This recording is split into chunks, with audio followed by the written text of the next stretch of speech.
बोले श्री प्राणनाथ प्यारे की जय। श्री सद्गुरु महाराज की जय।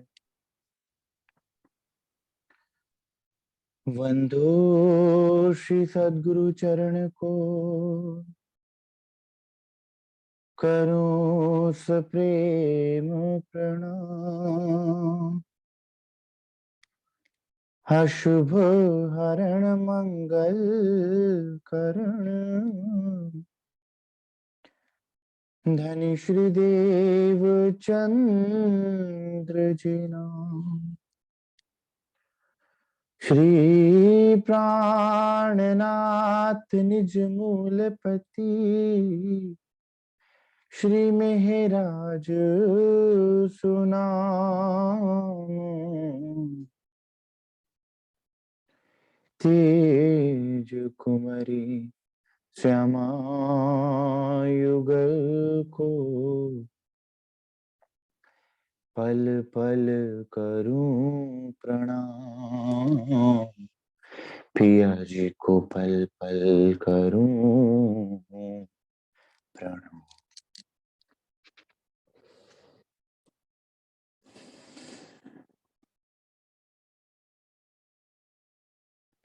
श्री सुंदर साथ जी,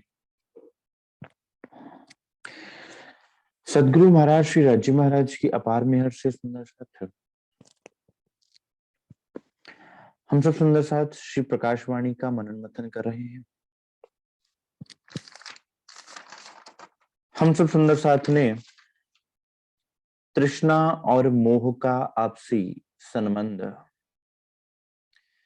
कि कैसे आंतरिक तृष्णाएं मोह से जुड़ी रहती हैं और जहां मोह बंध जाता है वहीं तृष्णा बंध जाती है, और जहां तृष्णा आ जाती है फिर उसके प्रति लोभ और लालच दिल में प्रकट हो जाता है, और जहां लोभ और लालच आ गया फिर वहां पर वो आपको चैन से बैठने ना देगा। वो आपको उसके पास रहने के लिए आतुर कर देगा। आप एक पलक के लिए भी अपने उस ध्येय से अपनी नजर को ना हटा पाओगे। और फिर चाहे कोई लाख प्रयत्न कर ले, आपके अंदर कभी उस विषय के लिए, कभी उस बात के लिए, कभी उस व्यक्ति के लिए अरुचि उत्पन्न नहीं होगी। और जब अरुचि उत्पन्न नहीं होगी, अर्थात आपके अंदर बोरियत नहीं आएगी, तो आपको निद्रा नहीं आएगी, आपको आलस्य नहीं आएगा। आप नित्य नई बात को खोजोगे, नई चीज को उसमें देखोगे। और निद्रा नहीं आएगी तो आपके कान आंख सब खुले रहेंगे, आप उसको ग्रहण कर पाएंगे और बुद्धि परिवर्तन होगा। अब सुंदर साथ, मोह कहाँ लगता है? आप पूछें कि भाई, अब आप कह रहे हैं कि मोह को संसार से हटाकर श्री राज्य महाराज सदगुरु महाराज जी के चरणारविंद में केंद्रित कीजिए, लेकिन वो करें कैसे? तो सुंदर साथ, मोह वहां काम करता है जहां की मस्ती आपको चढ़ती है। जिस मस्ती में आप दिन रात रहेंगे, जिस मद में आप दिन रात गुजारेंगे। जैसे कोई व्यक्ति जो शराब पीने की लत लगी है किसी को, तो वो क्या चाहेगा कि मैं उस नशे में सुबह शाम झूमता रहूं, झूलता रहूं। दुख आएगा तब भी वो उस नशे में जाना चाहेगा, सुख आएगा तब भी वो उस सुख को मनाने के लिए उस नशे को पीने का, खाने का प्रयास करेगा। उसके दिल में भाव एक ही होगा कि जीवन में कुछ भी घटना क्यों ना हो, मुझे वो नशा प्राप्त हो जाए, ताकि उस नशे से जिस यूफोरिया की स्थिति को मैं प्राप्त करता हूं, मैं उसको प्राप्त कर लूं। उससे उसका मोह बंध जाएगा।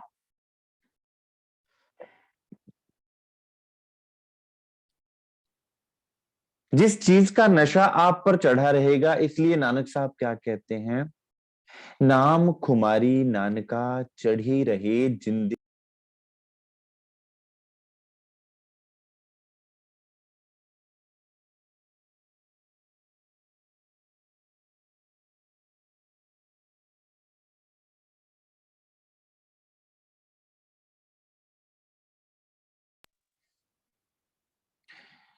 जब नाम की खुमारी चढ़ी रहेगी सुंदर साथ, तो वो खुमारी आपको ऐसा कर देगी, आपके अंदर ऐसा परिवर्तन कर देगी कि आपका मोह भी जुड़ जाएगा, आपका लोभ भी उससे जुड़ जाएगा, आप उसके बिना रह नहीं पाओगे। फिर सारी प्रक्रिया जो मैंने आपको बताई और श्रीमुख वाणी स्पष्ट रूप से बताती है, वो आपके अंदर खुद ब खुद चलना शुरू हो जाए। कल सुंदर साथ कह रहे थे कि ये सारी चीजें क्या करना आसान है। सुंदर साथ, अगर आप कोई चीज जीवन में जो करते आए हैं वो चीज आपको करनी पड़े तो आपको ज्यादा डिफिकल्टी नहीं आएगी। अगर मैं कोई नई चीज आपको कहूं कि आप वो कीजिए तो आपको डिफिकल्टी लगेगी। हम मोहित भी होते आए हैं संसार में, हमें लोभ भी होता आया है संसार में, हमें मद मत्सर भी संसार में चढ़ता आया है, हम तृष्णाओं के वशीभूत भी रहे हैं। तो श्री राजी महाराज क्या कर रहे हैं सुंदर साथ, कि हमें कोई अन्य मार्ग नहीं बता रहे हैं, हमारे ही जो प्रेजेंट रिसोर्सेज हमारे पास, जिनका इस्तेमाल हम करते आ रहे हैं सदियों से, और लेकिन इस्तेमाल किसी और ढंग से कर रहे थे, यहां पर आकर उन्हीं रिसोर्सेज को यूज करके श्री राजी महाराज ने कहा कि भाई तुम मुझको घरों बैठे पा सकते हो, तुम्हें जंगल नहीं जाना पड़ेगा, तुम्हें कुछ त्यागना नहीं पड़ेगा, कुछ नया अपनाना नहीं पड़ेगा। क्यों? क्योंकि हमारा मन कोई भी नई चीज को अपनाने के लिए बाधक बन जाता है कि भाई अब ये कैसे हो। मन भागता है कि नहीं ये तो मुझसे नहीं होगा। तो जो चीज आप करते आ रहे हैं उसी में धनी ने आपको अपना आप उपलब्ध करवा दिया कि सुंदर सा तुम्हें कुछ बदलने की आवश्यकता नहीं है, तुम्हें अपने अंदर परिवर्तन लाने की आवश्यकता क्या है कि आप जो गुण अंग इंद्रियां जिनसे आप संसार की तरफ काम ले रहे थे, आप उनको मोड़ दीजिए, बस और कुछ नहीं करना है। तुम तीनों जोधा भय क्यों उल्टे, भय माया के दास, जब जीवन जी मिले जीव को तब क्यों ना कियो उल्लास। तुम तीनों जोधा भय क्यों उल्टे, कौन से तीनों योद्धा? योद्धा कहा गया सुंदर साथ, अगर बुरा होता तो क्या कहते, बुरा कहते। जैसे संसार आज तक अपने गुण अंग इंद्रियों को केवल कोसता रहा कि ये गलत है, ये गलत है, ये गलत है। कभी किसी ने यह विचार नहीं किया कि परमात्मा ने अगर ये गुणांग इंद्रियां दी हैं तो ये भी किसी काम के लिए दी होंगी। कहीं ऐसा तो नहीं कि हम इन गुण अंग इंद्रियों को के विरोधी बनकर केवल इनका विरोध करने में ही पूरा जीवन लगाते हैं। जैसे बुद्ध के दो शिष्य निकले देशाटन करने के लिए, भिक्षाटन करने के लिए, भिक्षा मांगने के लिए। रास्ते में एक नदी पड़ती थी, उस नदी के किनारे एक स्त्री को देखा।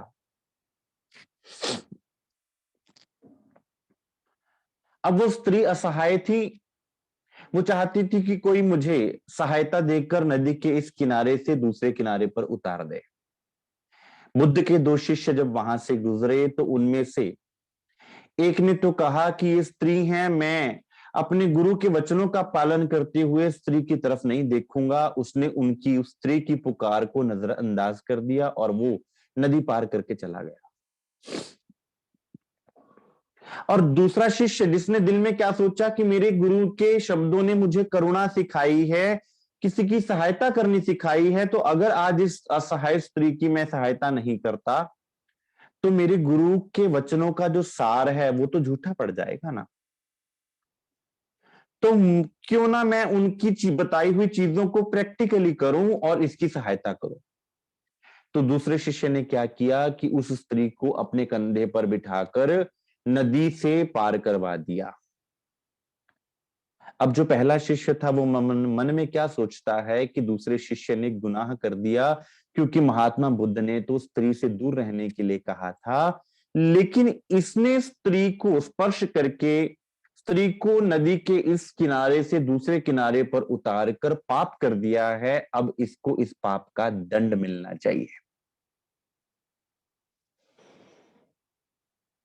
अब यही उधेड़ बुन में वो पहला शिष्य उधेड़ बुन करता रहा कि मैं अब किस प्रकार से जाकर बुद्ध के कान भरूं, किसको दंड मिले। जब आश्रम पहुंचे तो जिस शिष्य ने उस असहाय स्त्री की मदद की थी वो तो जाकर स्वाभाविक रूप से बैठ गया अपने ध्यान में, लेकिन जिसके दिल में शिकवे और शिकायतें थी, जिसके दिल में उसको दंड दिलवाने की ईर्ष्या द्वेष था, वो जाता है बुद्ध के पास और कहता है कि हे बुद्ध, आपके इस शिष्य ने आपकी शिक्षाओं का हनन किया है, जो आपने सिखाया है उसके उलट ये चल पड़ा है। तो बुद्ध ने पूछा कि ऐसा क्या किया इन्होंने। कहते आप हमें सिखाते हैं कि स्त्री के स्पर्श से बचना है, परंतु आपके इस शिष्य ने एक स्त्री को एक किनारे से दूसरे किनारे पर छोड़ा है। बुद्ध ने दूसरे शिष्य को भी बुलाया और पूछा कि क्या आपने ऐसा ही किया। तो उन्होंने कहा कि हाँ हे गुरुजी, मैंने ऐसा ही किया। क्यों? क्योंकि आपने मुझे करुणा सिखाई है, अहिंसा सिखाया है, प्रेम सिखाया है, सहायता करना सिखाया है। तो फिर मैं उस असहाय स्त्री की सहायता क्यों ना करता।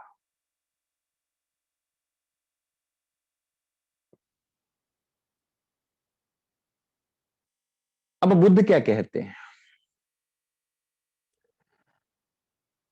बुद्ध कहते हैं कि अपने पहले शिष्य को कि इसने तो उस स्त्री के प्रति अपनी दया भाव रखते हुए इसको एक किनारे से उठाया और दूसरे किनारे पर छोड़ दिया, लेकिन मैं तुम्हारी बुद्धि को क्या कहूं, पाप अब तुम खुद सोच लेना किसने किया था। तुम तो उस स्त्री को अपनी बुद्धि में बिठाकर, अपने मन पर बिठाकर वहां से आश्रम तक ले आए और अभी भी वो स्त्री तुम्हारे दिमाग में घूम रही है। तो असल गुनहगार हुआ कौन? इसका तो कोई लेना देना ही नहीं था। इसने तो उस एक प्राणी को प्राणी मात्र जानकर उस पर दया करके उसकी सहायता कर दी, एक किनारे से दूसरे किनारे पर उतार दिया, लेकिन तुम उसको अपने दिमाग पर सवार कर रखे।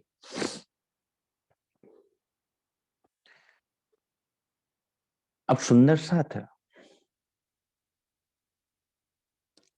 तुम तीनों जोधा भय क्यों उल्टे, अर्थात कि ये मन कितना बलवान होगा, इसकी वृत्तियां कितनी बलवान होंगी, और ये परमात्मा ने हमें दिए क्यों हैं, इनका कोई ना कोई रहस्य तो इसके पीछे होगा। अगर ये इतनी ही बुरी होती तो परमात्मा ये हमें देते ही क्यों। परमात्मा ने हमें दिए हैं, इसका अर्थ है कि इनका कोई ना कोई रहस्य अवश्य है। और मनुष्य देह की महिमा गाते हुए शास्त्र थकते नहीं है, पुराण थकते नहीं है, ग्रंथ थकते नहीं है। अब यहां मद, मत्सर और अहंकार को योद्धा कहा गया है सुंदर साथ जी। अब मद क्या है? मद होता है, कहा जाता है, अपनी मस्ती में रहना, खुद की सोच के केंद्र में मैं के अलावा कुछ होना ही ना, अपने बारे में सोचना, अपने बारे में देखना, सबकी नजरों में खुद को अच्छा साबित करना और मैं ही मैं के इर्द गिर्द घूमते रहना, खुद का ही नशा चढ़ा रहना, खुद के ही नशे में चूर रहना। मद का शाब्दिक अर्थ होता है वो पदार्थ जो मादक होता है, जो आपको मस्ती में मगन रखता है। हाथी के गाने, या जिसको कपोल मंडल कहते हैं, वहां से एक पदार्थ निकलता है, उसे मद कहते हैं। आपने देखा होगा कि हाथी अपनी मस्ती में झूमता हुआ चलता है, किस लिए? वो उस मद के कारण, उस मद के ही सुगंधी से वो अपनी मस्ती में, इसलिए जब भी चाल कही जाती है तो क्या क्या कहा जाता है? हाथी की चाल चलना, अर्थात अपनी मस्ती में चलना। अन्यथा हाथी इतना बड़ा जीव है, अगर वो उग्र हो जाए किसी की बात से या किसी भी चीज से, तो वो कितना विनाश कर सकता है। लेकिन जब वो चलता है तो अपनी मस्ती में चलता है। क्यों? क्योंकि उसके कपोल खंड में मद रूपी पदार्थ निकलता है, जिसकी मस्ती में वो मस्त रहता है। इसलिए श्रीमुखवाणी में भी क्या लिखा कि हाथी की तरह चलो।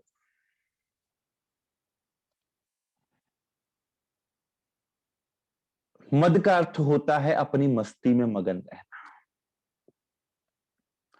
मस्तर का अर्थ होता है कि अब आपकी सोच के केंद्र में आपकी खुद की मैं है, आपका अहम है, आपके बारे में ही आप सोच रहे हैं, मेरा कैसे अच्छा हो, मेरा कैसे सब में प्रतिष्ठा मान बढ़े। तो उससे क्या होता है कि अंदर एक ईर्ष्या भाव पैदा हो जाता है कि मैं ही उत्तम कहलाऊं, मेरे इर्द गिर्द ही सारी चीजें घूमती रहें और संसार में मेरे अलावा और कोई विशिष्ट ना हो। उसे कहते हैं मत्सर। और अहंकार आप जानते हैं कि स्वयं को सबसे श्रेष्ठ जानना और स्वयं के ही इर्द गिर्द आपके मन, आपके चित्त, आपकी बुद्धि लगे रहें, तो उसको कहा जाता है अहम, अहंकार। तुम तीनों जोधा भय क्यों उल्टे? हे मेरे मद मत्सर अहंकार, तुम तीनों योद्धा थे, तुम्हारे में इतना बल था, तुम किस चीज को प्राप्त कर सकते थे, लेकिन जब तुम उलट गए, तुमने संसार को अपना लिया। इसलिए हुआ क्या? संसार में लगने की वजह से तुम उलझ गए संसार में ही। और उससे क्या हुआ? भय माया के दास। तुम्हें परमात्मा के चरणों में लगना चाहिए था,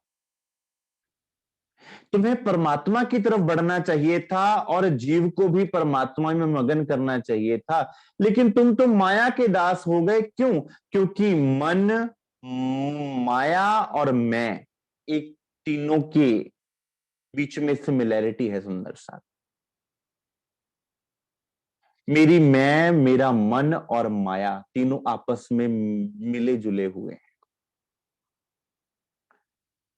माया का केंद्र कहां? मन। और मन की ग्रंथि क्या? अहम। अहम क्या? मैं। तीनों जुड़े हुए हैं।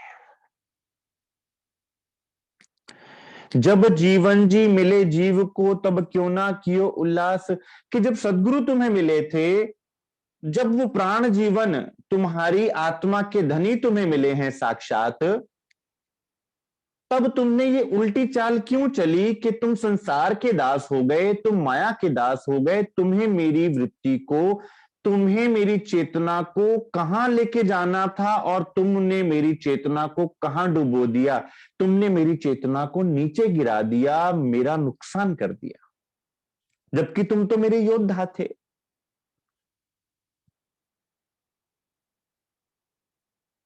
अब मस्ती तो तुम्हें चढ़नी चाहिए थी, किसकी? नाम की मस्ती, उसके स्वरूप की मस्ती, उसके प्रेम का सुरूर चढ़ना चाहिए था। लेकिन मुझे सुरूर कौन सा चढ़ा रहा? मेरे अहंकार का सुरूर चढ़ा रहा, मुझे संसार का सुरूर चढ़ा रहा, मुझे अपने अपनत्व का, अपनी मैं का सुरूर चढ़ा रहा। मैं सबको यही देखकर तोलता रहा कि मुझे कोई किस तरह देख रहा है, मेरे बारे में कोई क्या बात कर रहा है, मेरे विषय में कोई क्या विचार दे रहा है। मैं अपनत्व भाव से, मैं भाव से कभी अलग ही नहीं हो सका।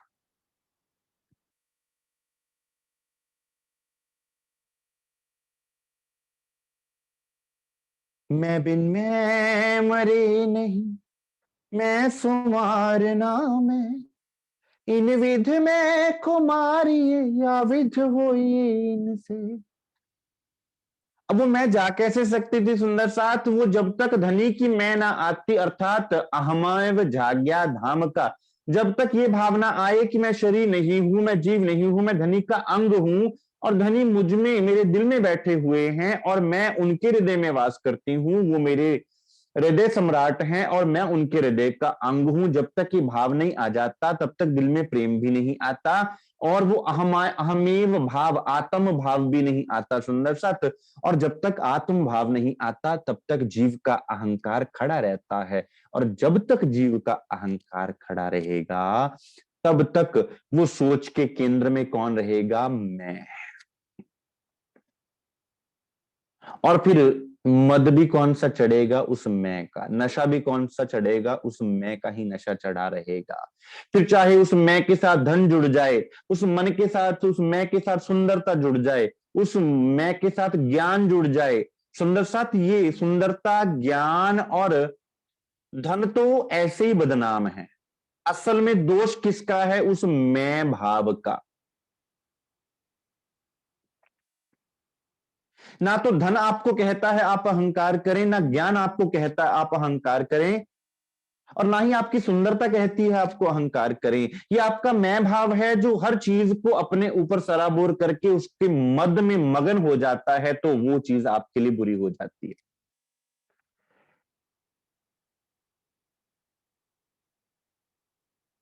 अगर वही सोच के केंद्र में धनी हूं मैं,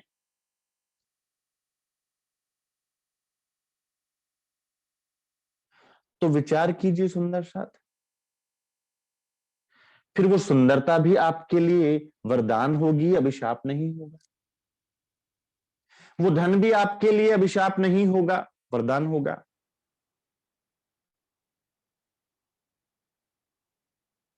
तो इस तरह से सुंदर साथ, ये बाहरी चीजों को जब अंदर हम विचार करते हैं तब कुछ का कुछ निकल कर सामने आता है। लेकिन हमने ये सोच लिया कि धन में कोई बुराई है, या सुंदरता में कोई बुराई है, या संसार में कोई बुराई है। बुरा जो देखन मैं चला, बुरा ना मिले कोई, जो दिल अपना देखिया तो मुझसे बुरा ना कोई। वो मुझसे भाव जो है सुंदर साथ, उसके नशे में जो हम दिन रात चल रहे हैं, उसकी बात यहां मद में की गई है कि मद चढ़ना चाहिए था धनी के नाम का, धनी के प्रेम का, धनी की याद का मद चढ़ना चाहिए था, जिसको महामद, महामद चढ़ो वो कहा गया। कौन सा मद चढ़ा है मुझे? मुझे धनी के प्रेम का नशा चढ़ा है, नाम की खुमारी चढ़ी है, धनी के प्रेम की खुमारी चढ़ी है। इसलिए क्या बोला? साकी पिला में शराब, रूहें प्याले लीजियो, हक इश्क का है आब, रूहें भर भर पीजियो। सुंदर साथ, तुम्हें कौन से मद में डूबना है? तुम्हें कौन सी शराब शराबी करेगी जो हक के दिल की शराब है? कई रस इन शराब में जो पिलावट है सुभान, मस्ती पिलावत कायम।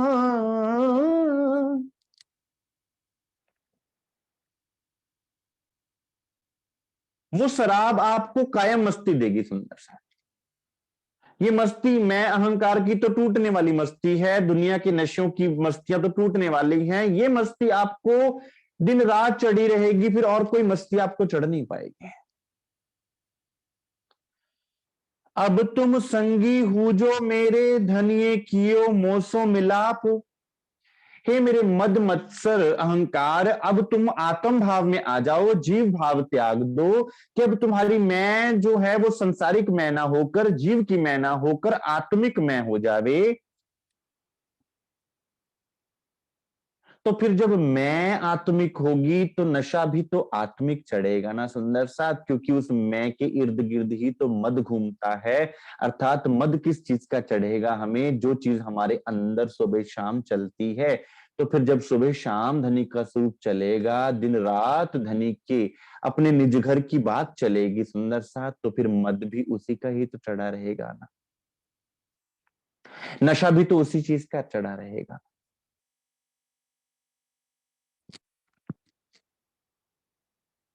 सिर लियो शोभा धनी धाम की, दूर हो माया थे आप, कि अब तुम अपने सिर पर पहले जो मैं को धारण करके बैठे हुए थे, हमारा सिर क्या है सुंदर साथ, हमारी मैं का परिचायक है।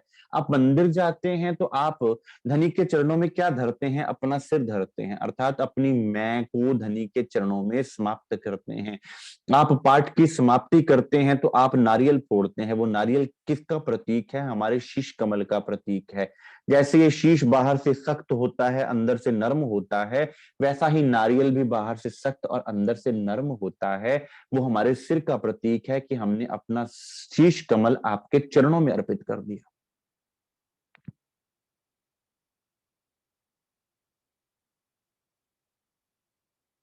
मैंने अपने अहंकार को उड़ा दिया और क्या बचा? प्रेम गली अति सांकरी, तामे दोना समाये। मैं था तो हरि नहीं, हरि था तो मैं नाही। प्रेम गली अति सांकरी, तामे दोना समाये। दो नहीं रह सकते, एक हो जाएगा।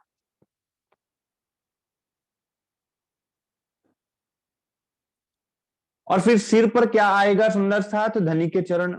इसलिए इंद्रावती जी वाणी में कहती हैं कि मैं धनी के चरणों को अपने शीश कमल पर धारण करके इस पूरे ब्रह्मांड में घूमूं, मेरे दिल में ये इच्छा है। और धनी भी वाणी में कहते हैं कि मैं तुम्हारे सिर पर खड़ा हूं एक पाए। भाई मैं तो तुम्हारे शीश कमल पर एक पांव पर खड़ा हूं। हक सिर पर इन विध खड़े, देखत ना हक तरफ, जो स्वाद लगे महबूब का। स्वाद की बात फिर वही आ गई सुंदर सा, कि धनी तो आपके सिर पर खड़े हैं सुंदर साथ, लेकिन हम धनी को ना देखकर अपने सिर को देख रहे हैं, अर्थात अपनी मैं को देख रहे हैं। अब यहां जिस नशे की बात हो रही है, जहां जिस जिस शराब की बात हो रही है, जहां जिस मद की बात हो रही है, वो मद इस संसार के परे का है सुंदर साथ जी। और वो मद लेकर धनी खुद पधारे हुए हैं, आपके दिल में बैठे हुए हैं और श्रीमुख वाणी के द्वारा आपको उस मद में डुबो डुबो के दे रहे हैं। सिर ल्यो शोभा धनी धाम की, दूर हो माया थे आप। और जैसे ही आप धनी में सराबोर होंगे, जैसे ही मद आपको चढ़ेगा धनी का, जैसे ही वो मस्ती आपको धनी की चढ़ेगी, फिर संसार का दुख सुख आपसे कोसों दूर हो जाएगा। आपको फिर चिंता संसार के दुख सुख की नहीं रहेगी। इन दुख सुख से तुम जिन डरो, मेरे धनी चाहिए सन्मुख, कि मुझे मेरे केवल धनी चाहिए, कि मेरे धनी का साक्षात स्वरूप मेरे सामने रहे, उनकी मीठी मीठी बातें मेरे दिल में रहें। मैं अपने आत्मिक नेत्रों से उनको निहारूं, मैं अपने आत्मिक मुख से उनसे वार्तालाप करूं, अपने आत्मिक कानों से उनके शब्दों को सुनूं। इसके अलावा मुझे और कुछ नहीं चाहिए। दूर हो माया थे आप, तो फिर माया रही कहां सुंदर साथ? आपको फिर माया को छोड़ना नहीं पड़ेगा, माया खुद ब खुद पीछे रह जाएगी। जैसे मैंने उदाहरण दिया था कि अगर मैं कपूरथला से जलंधर जाऊं, तो कपूरथला से जलंधर की बस में अगर मैं बैठूं, तो मैं कपूरथला को छोड़ने का मुझे प्रयास नहीं करना पड़ेगा, कपूरथला खुद ब खुद पीछे रह जाएगा। जब मैं जलंधर की तरफ बढ़ गया, आगे निकल गया,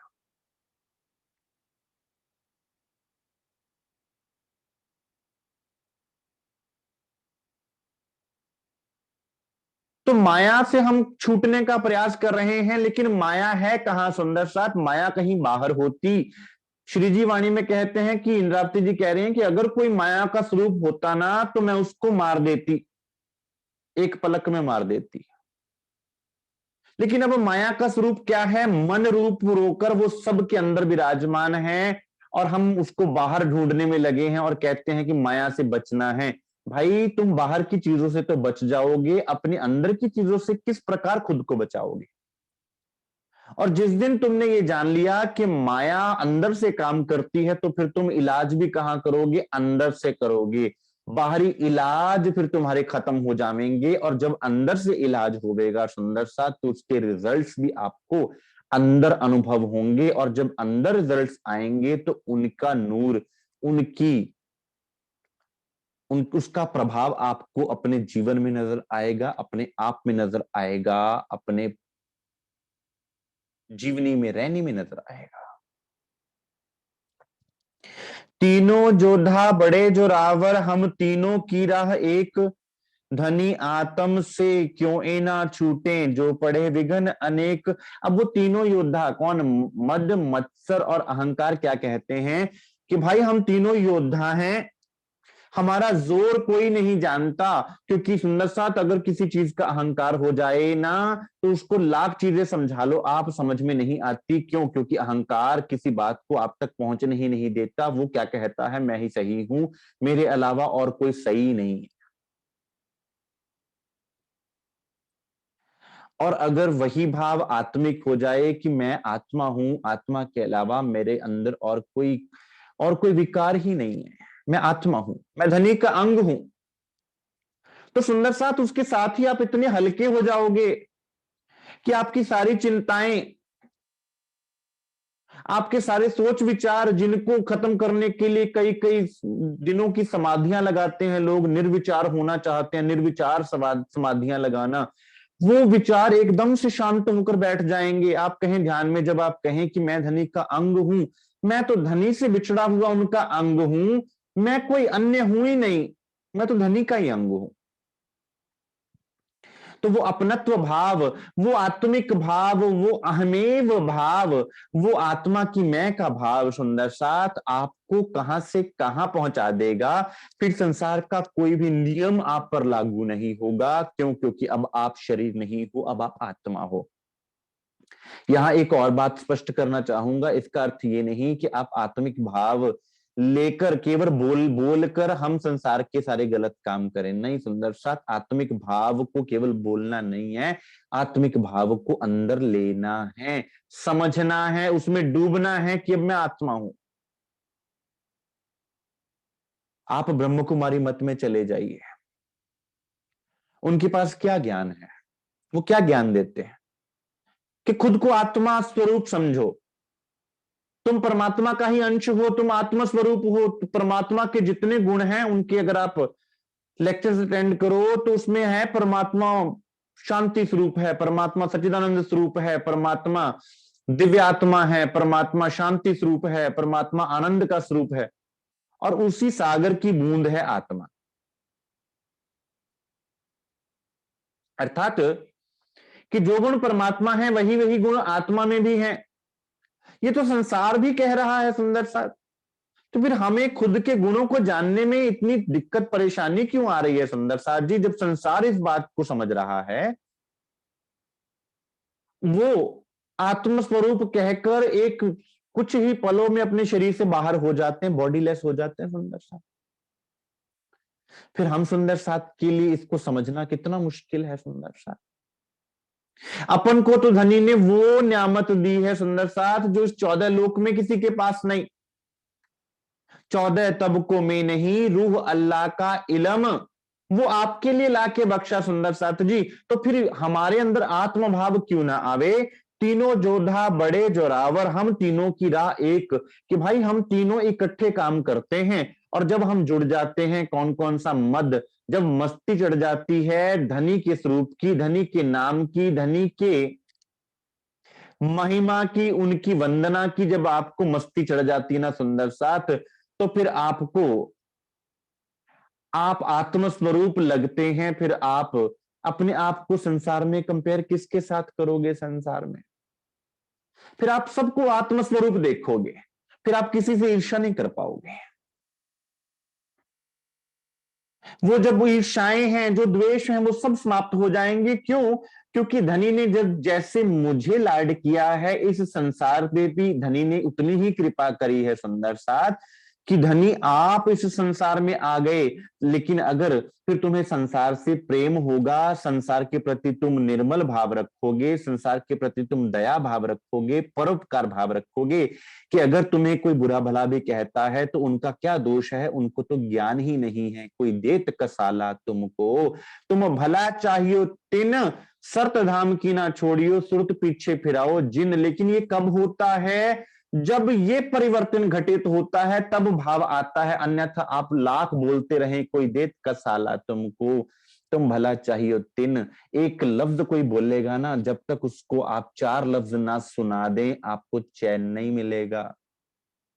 और ये मत समझिएगा कि केवल मुख से सुनाना, जब आपने सुन के अपने मन के अंदर भी बातें बोल दी ना तो एक ही बात है।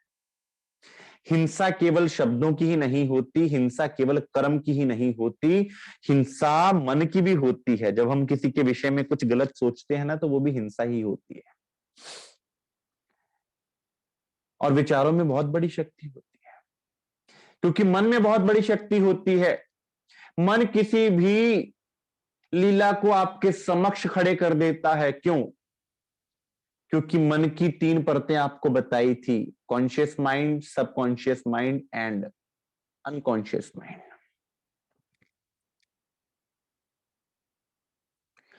तीनों जोधा बड़े जोरावर, हम तीनों की राह एक, कि हम जब तीनों एक जगह पर काम करते हैं और जब तीनों धनी के साथ जुड़ गए, जब राज्य महाराज के चरणों में जुड़ गए, तो फिर अब हम आपको सीधा ले जाकर उनके चरणों में न्यौछावर कर देंगे।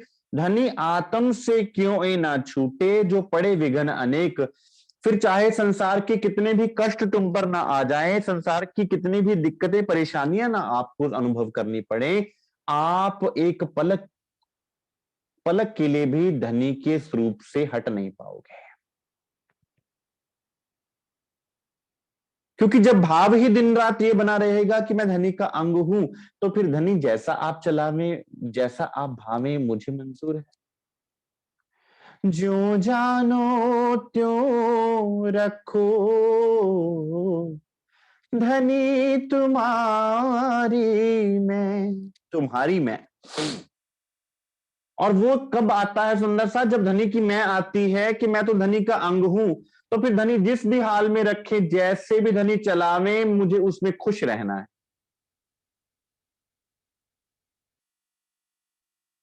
और वो मस्ती आपको धनी की खुशी से जोड़ देती है कि मेरा धनी खुश है तो मैं खुश हूं, मेरा सदगुरु प्रसन्न है मुझसे तो मैं प्रसन्न हूं, और अगर मैंने सदगुरु को दुखी कर दिया तो उससे बड़ा दुख मेरे साथ कोई नहीं है। तो सुंदर साथ इसके साथ क्या जुड़ जाता है? आपका हर्ष और आपका शोक। अब क्या कहते हैं? हरख शोक तुम भय माया के, अगले दो। ए मेरे हर्ष, ए मेरी प्रसन्नता, और मेरे शोक, मेरे दुख तुम माया के हो गए। कैसे? हमें दुख किस बात का होता है कि हमें ये नहीं मिला, किसी ने हमारी बात नहीं मानी, उसने मुझे बुरा भला कहा, या मेरे अहंकार को चोट पहुंची, तभी हम दुखी होते हैं।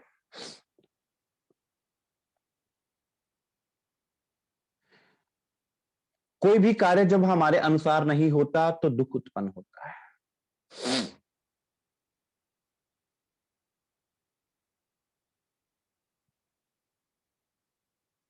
और हर्ष जब हमारे अनुरूप हर चीज हुआ करती है तो दिल खुश हो जाता है कि हाँ, हमारे अनुसार चल रहा है सारा कुछ, हम बड़े खुश होते हैं। यहां पर श्री जी कह रहे हैं हर्ष शोक तुम भय माया के। भाई तुमने माया का हर चीज को तो तुमने अपना लिया, मन और मैं की को खुश करने में, उसको भरने में तो तुम दिन रात सुबह शाम लगे रहे, उसको तो तुम अपना रहे हो कि संसार की खुशी तब जब संसार की इच्छा पूर्ति हुई, मेरे अनुसार मेरे अनुरूप हर काम होता रहा तो मैं खुश हूं, मेरे अनुरूप कोई काम नहीं हुआ तो मैं दुखी हूं। अर्थात हमारा सुख और दुख किससे जुड़ा हुआ है? संसार की इच्छाओं से। क्यों? क्योंकि मस्ती चढ़ी हुई है संसार की, मस्ती चढ़ी हुई है मैं की, और मैं के ही इर्द गिर्द सब कुछ घूमते जा रहा है, जिसलिए खुशी भी मैं को केंद्र में रखकर समझ में आती है, दुख भी मैं को केंद्र में समझ में रखकर आती है कि मुझसे क्यों नहीं पूछा, मुझे क्यों नहीं देखा, मेरे साथ ऐसा क्यों हुआ, मैं ही क्यों नहीं। हर्ष शोक तुम भये माया के, कि तुम तो माया के हो गए। दिख दिख तुमको अजान, कि तुम कैसे अनजान हो सकते थे, तुम्हें क्यों नहीं पता चला कि हर्ष कहते किसको है, खुशी किसकी, जो मेरे धनी की खुशी वो मेरी खुशी। परम धाम में क्या होता है सुंदर साथ, परम धाम में श्री राजी महाराज अपने से अधिक आत्माओं और श्यामा जी को प्रेम करते हैं, करोड़ गुना ज्यादा, बेशुमार प्रेम। और आत्माएं अपने हृदय का प्रेम, बेशुमार प्रेम धनी को करते हैं। यह है परम धाम।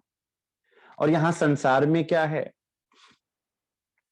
प्रेम कहता है, यहां संसार का प्रेम क्या कहता है, संसार का प्रेम, परम धाम का नहीं। संसार का प्रेम क्या कहता है कि तू मेरी प्रसन्नता की ध्यान रख। लेकिन प्रेम का अर्थ तो होता है न्यौछावर होना, प्रेम का अर्थ होता है त्याग, प्रेम का अर्थ होता है स्वयं को बलिदान कर देना, स्वयं को न्यौछावर कर देना, वो है प्रेम।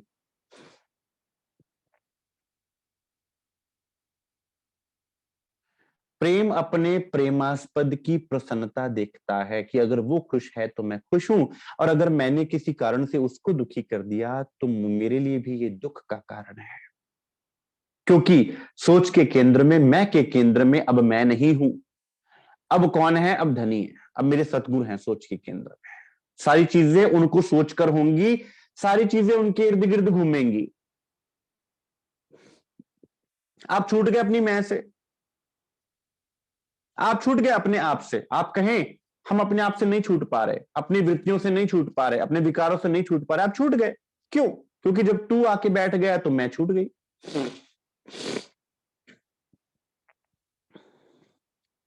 हरख शोक तुम भय माया के, धिक धिक तुमको अजान, आए धनी हरख न आया, चले शोक न आया निधान। अब सतगुरु तुम्हारे जीवन में उतरे हैं, क्या तुम्हें इसकी प्रसन्नता नहीं है जो आज तुम कटोरा लेकर उनके सामने बैठे हो कि धनी मुझे ये नहीं मिला, मुझे ये नहीं मिला, मुझे ये नहीं मिला। तुम्हें मिला कौन है, वो स्वरूप कौन है जो तुम्हारे जीवन में आया हुआ है। आज तुम कहते हो धनी के सामने बैठ के, राज्य महाराज हमें ये नहीं मिला। सुंदर साथ सदगुरु स्वरूप कौन है। हम कहें कि धनी से धनी को मांगना ठीक, सुंदर साथ धनी से क्या मांगना चाहिए, धनी को मांगना चाहिए, ठीक। पर मैं कहता हूं सुंदर साथ कि धनी जब सब विद वतन सहित अपने आपके जीवन में उतरे हैं, तो फिर आपको धनी से धनी को भी क्यों मांगना पड़े। प्रेम को इतना बढ़ा दीजिए, समर्पण को इतना बढ़ा दीजिए, फिदायगी को इतना बढ़ा दीजिए सुंदर साथ कि मैं तो अपना दे रही, कि मैं तो अपना सर्वस्व वार दूं, धनी मुझे नहीं पता।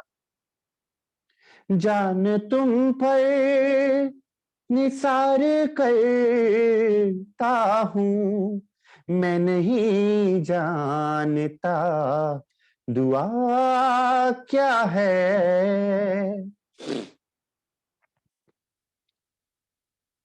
मैं आपसे आपको भी किस तरह मांगू धनी, मुझे तो अपने आप में भी आप ही नजर आ रहे हो। कभी तो इश्क में अपने भी वो असर आए कि बेखुदी में हमेशा पिया नजर आए, कि आपके अलावा कुछ और बचा ही नहीं। यह प्रेम का भाव। आप पूछें कि भाई क्या ये पहले दिन से ये भाव चलेगा, सुंदर सा धीरे धीरे, जब धीरे धीरे परिवर्तन आता है तो ये भाव और पक्का होता जाता है। जैसे जैसे अंदर प्रेम बढ़ता है, जैसे जैसे निर्मलता बढ़ती है, ये भाव और पक्का होता रहता है। लेकिन किसी ना किसी दिन से तो शुरुआत करनी पड़ेगी। आप केवल इसको पढ़ लें कि धनी से धनी को ना मांगो, लेकिन अंदर से समझ में ना आए, तो अब बाहर से तो हमने पढ़ लिया कि धनी से धनी को भी ना मांगो, लेकिन अंदर ये बात चल रही है कि हाय अब ये कैसे चलेगा, हाय अब वो कैसे चलेगा। ये तो एक ढोंग है, ये समझ की बात है, इसलिए स्टेप बाय स्टेप चला रहे हैं सुंदर साथ जी रज्जी महाराज। एकदम से नहीं कह दिया कि भाई मुझसे मुझको भी ना मांगो।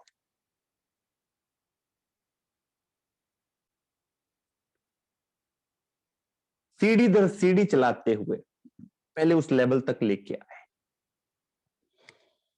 आए धनी हरख ना आया, चले शोक ना आया निदान। कि भाई तुम्हें प्रसन्नता किस चीज की होनी चाहिए थी कि तुम्हारे जीवन में सदगुरु महाराज जी पधारे हुए हैं, इससे बड़ी खुशी और क्या हो सकती है। सुंदर साथ, वो दिन और रात धन धन सखी मेरे सोई रे दिन, जिन दिन पिया जी सो हुआ रे मिलन। की मेरे सदगुरु जब मेरे जीवन में पधारे, उन्होंने जब मुझ पर मेहर करी, मेरा बाजू पकड़ा और मुझे धनी के साक्षात्कार करवा दिया और मुझे अपने समक्ष खड़ा कर लिया, ऐसा दिन मेरे जीवन में धन धन है। तो क्यों ना मैं उसकी मस्ती में झूमती फिरूं, क्यों मुझे संसार की चिंताएं सताएं।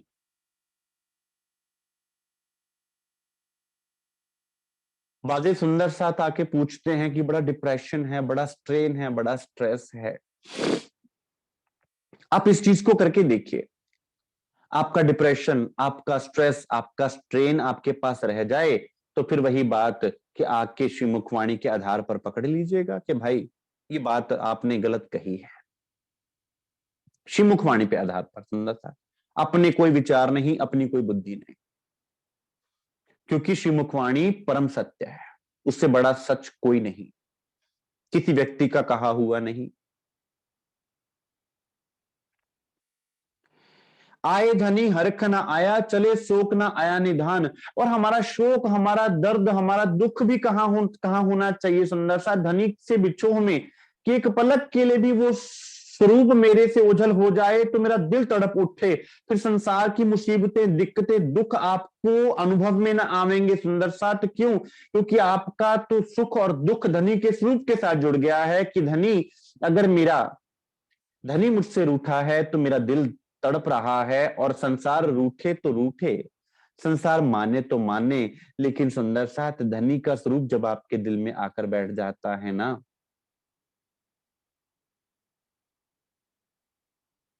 तो जहां मेहर होती है वहां जुलूस साथ सब तिनके। फिर सारी दुनिया आपके पीछे आ जाएगी सुंदर साथ। जहां खुशबू होती है वहां पर भंवरे खुद पहुंच जाया करते हैं, तितली खुद पहुंच जाया करती है। आपको ये चिंता करने की आवश्यकता नहीं है कि संसार छूट जाएगा। सुंदर साथ, संगी तेरे तोहे अब ही मिलेंगे, तो क्यों ना करे करार। तुम्हें क्यों चिंता होती है कि संसार तुमसे बिछड़ जाएगा, रिश्तेदार क्या कहेंगे। रिश्तेदार तुम्हारे घर के सुख और दुख बांटने आते हैं क्या? रिश्तेदार क्या तुम्हें श्वास देने आते हैं? क्या रोज तुम्हें देखने आते हैं कि तुम हंस रहे हो या दुखी हो? तुम्हारे साथ दुख में सुख में कौन खड़े रहे? तुम्हारे सदगुरु तुम्हारे साथ खड़े रहेंगे सुंदर साथ। अब तुम आओ नेहचल सुख में जिन भूलो अवसर। अब ए मेरे हर्ष, ए मेरे शोक, अब तुम अपनी वृत्ति को परिवर्तित करके संसार से पलटकर तुम कहां आ जाओ। अब तुम इस अवसर को ना गवाते हुए धनी के चरणों में आ जाओ कि तुम्हारी खुशी किससे, कि मेरे राज्य महाराज प्रसन्न हो जाएं, मेरे सदगुरु जी के मुखार बिंद पर प्रसन्नता लाऊं। जैसा वो प्रसन्नता कैसे आएगी सुंदर साथ, कि जैसा सतगुरु कहे मैं वैसा करूं।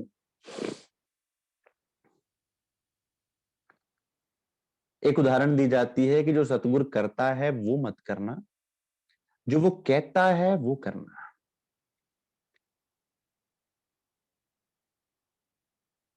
क्योंकि डॉक्टर जो दवाई तुम्हारी बीमारी को देख के लिखता है ना, वो तुम्हारे डायग्नोसिस के हिसाब से लिखता है। तुम सोचो कि भाई सिर दर्द की जो दवाई डॉक्टर खा रहा है मैं भी वही खाऊं, नहीं सुंदर साथ जी।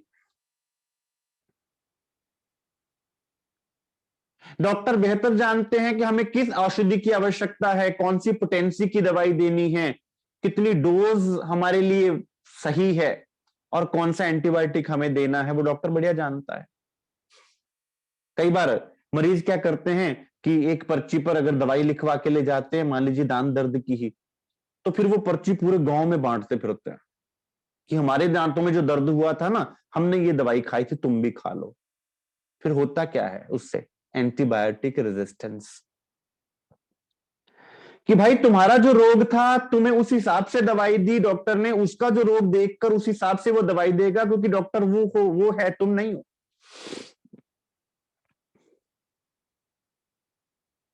सतगुरु जो कहता है, जब तुम उसके हुक्म तले आते हो, उसके हुक्म का पालन करते हो, तो वो प्रसन्न रहता है।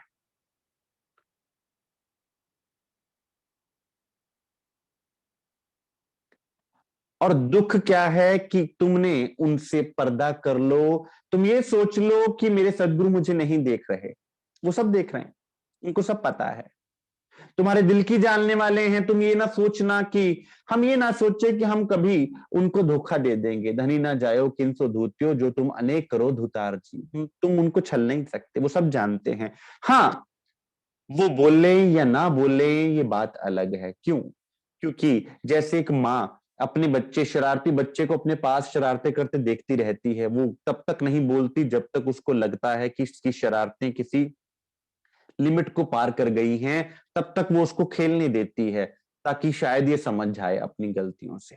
फिर प्यार से, डांट से समझाती रहती है, और फिर जब भी तब समझ ना आए तो फिर वो क्या करती है, आप भी जानते हैं। अब तुम आओ नहचल सुख में, जिन भूलो अवसर, माया में लाहा लेऊ धनी का, हरख ले जागो घर। के अब धनी मिले हुए माया में, भाई ऐसा अवसर तो कभी हुआ ही नहीं संसार में। सुंदर साथ परम धाम में भी ऐसा सुख नहीं प्राप्त हुआ जो आज सुख प्राप्त हो रहा है। धनी आपके दिल में आके विराजमान होकर लीला कर रहे हैं, आपको अपने प्रेम में डुबो रहे हैं, एक एक पड़ाव पार करवा के प्रेम देते हुए आपको रोज एक नई सीढ़ी पर चढ़ाकर आपको प्रेम दे रहे हैं। सुंदर साथ अपने दिल का प्रेम आप पर लुटा रहे हैं।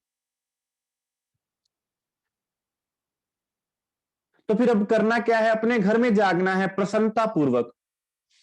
याद करो सोई सायत, जो हंसने मांग्या खेल, सो खेल खुशहाली लेके उठो कीजिए खेल। भाई सुंदर साथ, अब उस खुशहाली को लेकर अपने दिल में उठो, रोते धोते नहीं, प्रसन्नता पूर्वक। और वो प्रसन्नता तब होगी जब यहां तुम धनी की प्रसन्नता में डूबोगे।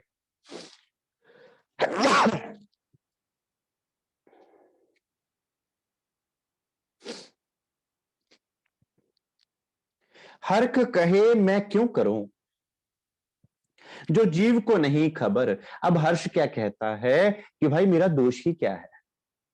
मैं तो संसार की खुशियों में खुशियां ढूंढता रहा, क्योंकि मेरी सोच के केंद्र में मैं थी, अहंकार था। तुमने मुझे बताया ही नहीं कि असल खुशी है क्या। मेरे सदगुरु की खुशी है असल खुशी, कि मैं उनकी प्रसन्नता को देखकर मगन हो जाऊं कि मेरा कार्य हो गया।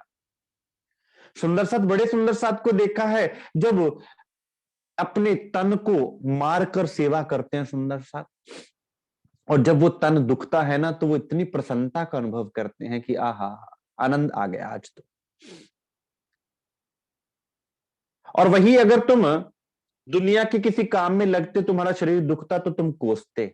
और सतगुरु के लिए जो सेवा की जाती है सुंदर सा, जब शरीर दुखता है ना, तो आनंद की अनुभूति होती है कि आहा, आनंद आ गया। दुनिया पूछती है दर्द हो रहा है, तो आप कहते ना आनंद आ रहा है, मजा आ रहा है। यह है प्रेम।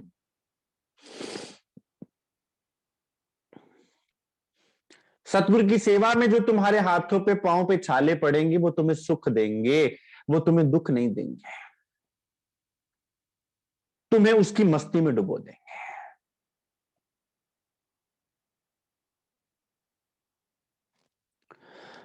शोक कहे मैं ना पहचान पियो की, तो बिछड़े जाने क्यों कर। अब शोक कहता है कि भाई मुझे पहचान ही नहीं थी कि मेरे प्रीतम हैं कौन, और उनका मेरे से नाता क्या है। अब संसार मुझसे बिछड़ता था तो मुझे पीड़ा होती थी। अब मुझे पता चला मेरा अपना है कौन, मुझसे सबसे ज्यादा प्रेम करने वाला है कौन, वो प्रेम का सागर है कौन, जो मुझे प्रेम में डुबो के रखता है। अब वो एक पलक के लिए भी रूठता है, एक पलक के लिए भी मुझसे दूर होता है, तो मेरी जान जाती है। अब मेरी प्रसन्नता क्या है? उनकी प्रसन्नता में, क्योंकि मेरी सोच के केंद्र में मेरी मैं नहीं है, तू है। तो परिवर्तन आ गया। तेरी खुशी में मेरी खुशी। और अगर तू रूठ जाए, तू मुझसे एक पलक के लिए भी दूर हो जाए, तो मेरे दिल पीड़ा से भर जाता है। अब सुंदर साथ बताओ, चितवनी में आप क्यों ना बैठ पाओगे?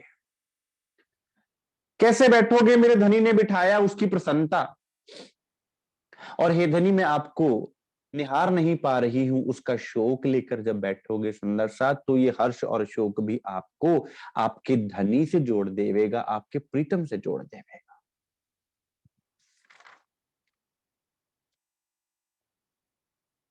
परंतु ये चीजें कब होती हैं सुंदर साथ?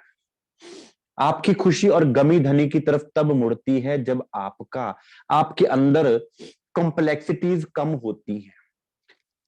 हमने अपनी बुद्धि को इतना कॉम्प्लेक्स कर लिया है कि हमारी बुद्धि जो है कॉम्प्लेक्स चीजों को तो समझ जाती है, सरल बातों को समझ नहीं पाती।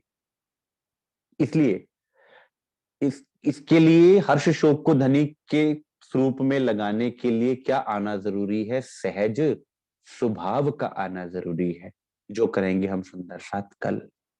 तो आज के लिए सुंदर साथ जी इतना स्वीकार कीजिए। बोले श्री प्राणनाथ प्यारे की जय, श्री सतगुरु महाराज की जय। किसी सुंदर साथ को कोई प्रश्न पूछना हो क्यों जी? आप पूछ रहे हैं आप पूछ रहे हैं कि क्या हम किसी हार्ड मास के शरीर को परमात्मा मानते हैं? हाँ, यही कि आप भी किसी इंसान को ही तो परमात्मा कह रहे हैं। जैसे प्राणनाथ जी की उदाहरण लेकर कि वो भी इंसान थे, हार्ड मास के थे, ऐसा एक है। इंसान थे, ह्यूमन बीइंग। प्राण का अर्थ होता है हमारी आत्मा, और नाथ का अर्थ होता है उसका मालिक। अब जैसे घर का मालिक घर से अलग नहीं होता, वो घर उससे जुड़ा रहता है। आपके आपके घर में आप रहते हो तभी तो आप अपने घर के मालिक कहलाते हो ना, तो वो घर आपका कहलाता है। तो प्राणों से प्राणों का नाथ कभी अलग हो ही नहीं सकता, अर्थात कि आत्मा का धनी आत्मा के साथ है, आत्मा के अंदर है, वो उससे अलग है ही नहीं। तो जब प्राणनाथ जी की बात की जाती है तो Prannath ji is not a name of a body. Prannath ji किसी संत का, किसी महापुरुष का, किसी व्यक्ति का नाम नहीं है। प्राणनाथ कौन है? जो आत्मा के हृदय में वास करने वाला परमात्मा है, जिसका स्वरूप ना तो साकार है ना निराकार है। क्योंकि कबीर साहब ने क्या कहा? वेद कहें सरगुण के आगे निर्गुण का विश्राम, सरगुण निर्गुण तजो सुहागिन तब देखे निज धाम। कि वेद क्या कहता है? कि सगुण के आगे निर्गुण निर्गुण निराकार है। जब इस सगुण और निर्गुण से तुम परे हो जाओगे तब तुम निज धाम में पहुंचोगे। वहां है निज धाम, वहां है तुम्हारा निज धाम। एक जगह वो कहते हैं, कोई ध्यावे साकार को, कोई ध्यावे निराकारा, इन विद इन दो से न्यारा जाने जानन हारा। ये तो जानने वाला जानता है कि वो साकार और निराकार के परे क्या है। क्योंकि साकार जितना भी है, पांच तत्व तीन गुण का जो भी शरीरधारी है, वो मिट जाएगा। और निराकार का कोई स्वरूप ही नहीं है, तो तुम प्रेम किससे करोगे? भाव किसके प्रति आएंगे? तो फिर परमात्मा का स्वरूप क्या है? गरीबदास साहब की वाणी में आता है, नूर की आरती नूर सिंहासन नूर ही छाजे। इसका अर्थ है कि जो परमात्मा, जिसको हम परमात्मा कह रहे हैं, वो साकार और निराकार के परे की अवस्था है, जहां सारी सामग्री और जो भी वर्णन स्वरूप किया जा रहा है वो स्वरूप नूरमयी है। वो स्वरूप पांच तत्व का नहीं है, जिसमें हड्डी मांस मज्जा मांसपेशियां ये कुछ नहीं है। वो नूर का स्वरूप है, और नूर तत्व अखंड होता है। यहाँ का तत्व क्या है? पांच तत्व मिट जाने वाला है। और अखंड किसे कहते हैं? जो कभी मिटता नहीं। वो नूर स्वरूप, अर्थात अब नूर, आप पूछे नूर क्या है? नूर का अर्थ होता है, अब मान लीजिए कि आपके दिल में मेरे प्रति बड़ा क्रोध आ रहा है, तो वो कहां नजर आएगा? आपके मुखमंडल पर नजर आएगा। आपके अंदर मेरे को देख के बड़ी खुशी हो जाए, तो वो नजर कहां आएगी? आपके फेस पे। तो सुंदर साथ परमात्मा जो कोई भी है, मान लीजिए उनके दिल में आपके लिए प्रेम ही प्रेम है, ये तो आप मानते हैं। वो प्रेम से भरा हुआ है, प्रेम का सागर है। तो जब वो प्रेम का सागर के अंदर प्रेम की लहरें हिलोरे लेती हैं, तो उस समय जो स्वरूप आपको नजर आता है, जिस रूप का आप साक्षात्कार करते हैं, वो स्वरूप नूर से नजर आता है, झिलमिलाता हुआ, उसको नूर कहते हैं, अर्थात प्रेम की तरंगे। जो स्वरूप आपको नजर आया वो नूरमयी स्वरूप कहा जाएगा। वो स्वरूप होगा, वो कोई शरीर नहीं होगा, उसमें कोई हड्डियां नहीं होंगी, उसमें कोई मांस मज्जा नहीं होगा, उसमें संसार का कोई तत्व नहीं होगा। तो जिसको हम परमात्मा कह रहे हैं, वो ना कोई शरीर है, ना वो निराकार है, वो इन दोनों उपाधियों से परे है, जिसको संत कबीर साहब ने भी प्रमाणित किया, जिसको दादू साहब ने भी प्रमाणित किया, जिसको अपनी वाणी में विभिन्न महापुरुषों ने प्रमाणित करके बताया कि वो परमात्मा का स्वरूप। संत चरणदास जी ने अपनी वाणी में वर्णन किया कि वो परमात्मा युगल स्वरूप हैं, दिव्य नूरमय स्वरूप है। तो हम किसी शरीर को परमात्मा नहीं मान रहे। ये जो बिरहा है, ये जो प्रेम रस है, ये किसके प्रति हो रहा है? ये सारा का सारा उस परमात्मा के प्रति किया जा रहा है। हाँ, उस परमात्मा को जताने वाला, जनाने वाला यहाँ पर उसका प्रतिरूप सूर्य है। जैसे मान लीजिए कि आपको सूरज को देखना है, आप आंख से नहीं देख पाओगे, ज्यादा से ज्यादा कितनी देर देख लोगे सूरज की तरफ? एक मिनट, 1 मिनट भी ज्यादा कह दिया। लेकिन आपने सूरज को देखना है, कैसे देखोगे? एक पानी से भरा हुआ बर्तन रखोगे, उसमें सूरज की परछाई जब पड़ेगी तो आप उसमें बड़े आराम से सूरज देख सकते हो, आपको कोई आपत्ति नहीं होगी, आपकी आंखों को कोई झुलसाएगा नहीं वो। तो परमात्मा ने क्या किया? यहां पर आकर अपनी आत्मा को चुना, उसके दिल में बैठक करी, और उसके दिल में आकर बैठ गया। तो वो तन, वो जो स्वरूप कहलाया, वो सतगुरु स्वरूप कहलाया, अर्थात परमात्मा का ही एक ऐसा रूप जो वो नूरमयी है। उसको तो हम इन नेत्रों से कैसे देख पाएंगे? हमें तो सुध ही नहीं है, उसको देखना कैसे है? तो हमें उसको देखना है, बताएगा कौन? वो जो जल में जो प्रतिबिंब नजर आ रहा है ना सूर्य का, वो सतगुरु कहलाता है। सुंदर साथ जी, वो है सतगुरु, क्योंकि उनके अंदर भी उसी ज्योति का प्रकाश है, उसी नूर का प्रकाश है, इसलिए वो सतगुरु कहलाते हैं। और सतगुरु भी हमें परमात्मा से जोड़ते हैं, सतगुरु भी अपने शरीर के साथ नहीं जोड़ते हैं। वो भी क्या कहेंगे कि भाई मैं तुम्हें उससे मिलाने आया हूं। मैं किस लिए आया हूं? मैं आया हूं ताकि तुम्हारी सुरती को, क्योंकि संसार सुरती का खेल फंसा हुआ है, यहाँ सारा खेल सुरती का है। सुरती तुम्हारी शरीर में लगी हुई है तो तुम्हें सब शरीर नजर आते हैं, और जब सुरती तुम्हारी परे लग जाएगी तो तुम्हें शरीर नजर नहीं आएंगी, आत्माएं नजर आएंगी सबकी, सबको तुम आत्मस्वरूप समझोगे। तो विस्तार ज्यादा कर दिया मैंने, 2 लफ्जों में अगर कहूं तो यही कहा जाएगा कि हम परमात्मा की जिसकी बात कर रहे हैं वो ना साकार है ना निराकार है, इससे परे हैं, नूरमय स्वरूप हैं।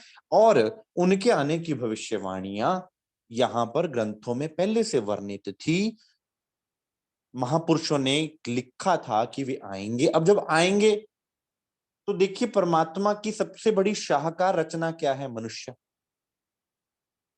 मनुष्य पर ही तो आत्मा उतरी ना, तो फिर आत्मा के हृदय के बिना परमात्मा कहाँ रहेंगे? अब जहां आत्मा वहां परमात्मा, फिर आत्मा के हृदय में बैठ के ही तो वो लीला करेंगे ना।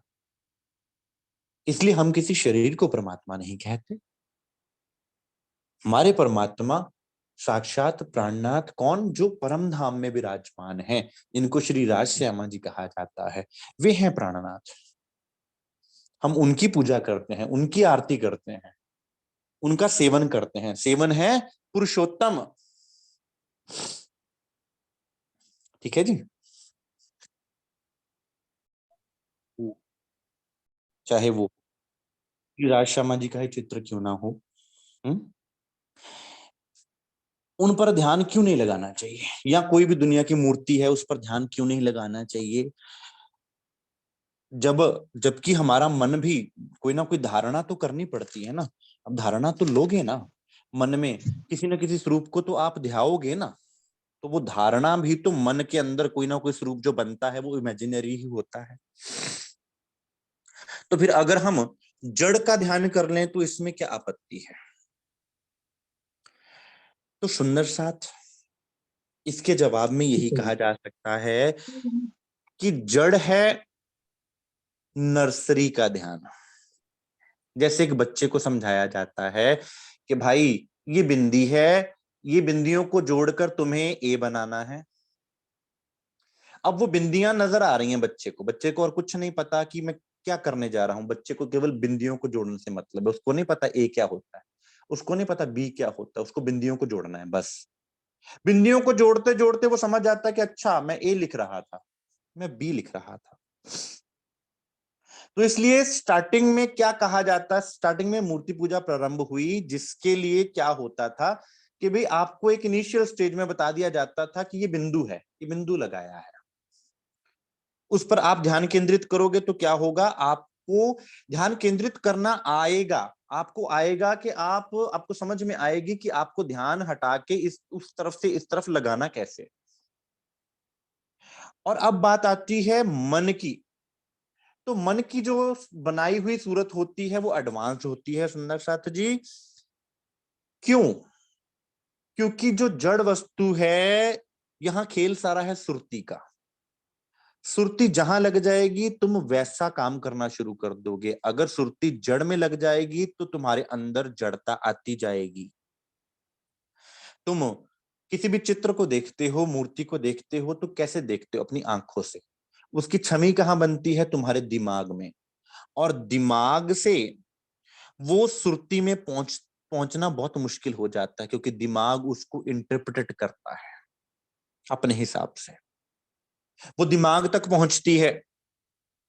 जब जड़ पर ध्यान केंद्रित करते हो आप, तो क्या आती है? वो जड़ता, वैसी की वैसी जड़ता आपकी बुद्धि में प्रवेश कर जाती है, वो जड़ता आनी शुरू हो जाती है।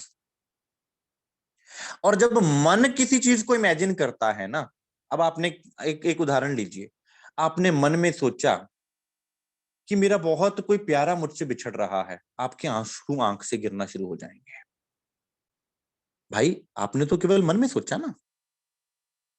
आपने मन में सोचा कि मैं जिससे बहुत प्यार कर रहा हूं मेरे सामने आ गया, तो आपका दिल एकदम खुशी से भर जाएगा, आपकी आंखें आंसू से भर आएंगी खुशी से। आपने तो उसको देखा ही नहीं, तो फिर कहां देखा आपने उसको? वो आपके चित्त में जो चीजें बसी हैं, वो मन कौन सी स्क्रीन पे देखता है? मन चित्त की स्क्रीन पे देखता है। क्यों? क्योंकि चित्त में चेतना होती है, चेतनता होती है, तो मन जो भी इमेजिन करता है वो चित्त पर बनाता है। और चित्त पर बनाए हुए से और मिट्टी पानी पत्थर आग से बनाए हुए पे बहुत अंतर होता है सुंदर साथी। और फिर उस चेतना के साथ क्या जुड़ जाता है? आपका कारण शरीर जुड़ जाता है।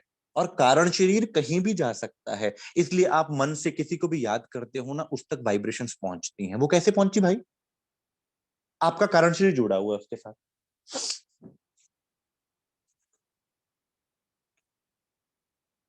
और मन के दो काम है सुंदर साथ। एक तो मानसिक काम करता है मन, मानसिक कि मन के अंदर काम करता है, उसमें बड़ी ऊर्जा होती है, क्योंकि मन में बड़ी ऊर्जा है। और एक है मन घड़ंत, मतलब एक मन ने जो घड़ा है, जो मन घड़ देता है बाहर, उसमें तो आपने बाहर धर दिया, घड़ लिया, उसको कहते हैं मन घड़ंत। एक होता है मानसिक, जिसको मन के अंदर मन सोच रहा है और किस पे चित्र बनाता है वो? चित्त, चित्त पर, चित्र रूपी पोस्टर पर वो सारी पेंटिंग करता है, बनाता है। उसके साथ उसका कारण शरीर जुड़ जाता है, उसके भाव जुड़ जाते हैं, फिर उसमें वो और डूबते जाता है। तो सुंदर सा जैसे ही चित्त में वो चीजें जुड़ती हैं, आपकी सुरती में वो प्रवेश कर जाती हैं, आपकी सुरता लगनी शुरू हो जाती है। और ये जीव का जो चित्त है, इसके साथ ही आत्मा का दिल भी जुड़ा हुआ है। और आत्मा के दिल में क्या है? परम धाम भी है। आत्मा के दिल में क्या है? अचरातीत का स्वरूप भी है। तो जब आप नक्शों के अनुसार, मान लीजिए आपने नक्शा देख लिया, उसके अनुसार अब वो स्वरूप कहाँ बसता है? आपके मन में विचार करते हैं, और वो बसता कहाँ है? चित्त में। चित्त के विखे लीजिए। चित्त में जब बस जाता है तो चित्त में वो चुभता है, चुभता अर्थात कि चित्त में अंकित हो जाता है, और उसके साथ आपकी चेतना और कारण शरीर भी जुड़ जाता है सुंदर साथ जी। और वो आपको इतने गहरे में घाव देता है, इतने गहरे में, इतनी इंटरनली वो काम करता है कि वो आपको मानसिक यात्रा पर ले जाता है। पहले इश्क अनुभवी, पहले आप मानसिक यात्रा करते हैं, यहां बैठे बैठे आप कहीं पहुंच जाते हैं मन के द्वारा। उसके बाद वो इतना गहरा आघात देता है सुंदर साथ, इतना गहरे में उतरता जाता है, क्योंकि प्रेम की अधिकता बढ़ती जाती है, जिससे क्या होता है कि वो स्वरूप चेतन होता होता आपको अपने अंदर डुबो लेता है और आत्मा के हृदय में प्रवेश करवा देता है, धाम दरवाजा खोल देता है। वो धाम दरवाजा कौन सा? आत्मा का हृदय। और आत्मा के हृदय में आप पूरे परम धाम को देख पाते हो। लेकिन जड़ ध्यान जो आपने बाहर से नेत्रों से देखा और मस्तिष्क में सूरत बनाई, तो वो आपके अंदर जड़ता पैदा कर देगी। इसलिए हाँ, इनिशियल स्टेजेस पे वो ठीक भी रहा। क्यों? क्योंकि एक बच्चे को समझाने के लिए जड़ ध्यान इज ओके, लेकिन फिर सुरती आपकी जड़ में प्रवेश करेगी, ये बात देख लीजिएगा। और जब आप चेतन को देखना चाहते हैं तो चित्त चित्त तक पहुंचना पड़ेगा, आपको सुरती तक पहुंचना पड़ेगा। तब आप एक मानसिक सेवा पूजा करते हैं, मानसिक ध्यान को चलाते हैं। उसकी धारणा और जड़ की धारणा में बहुत अंतर है सुंदर सा, दोनों बहुत डिफरेंस है।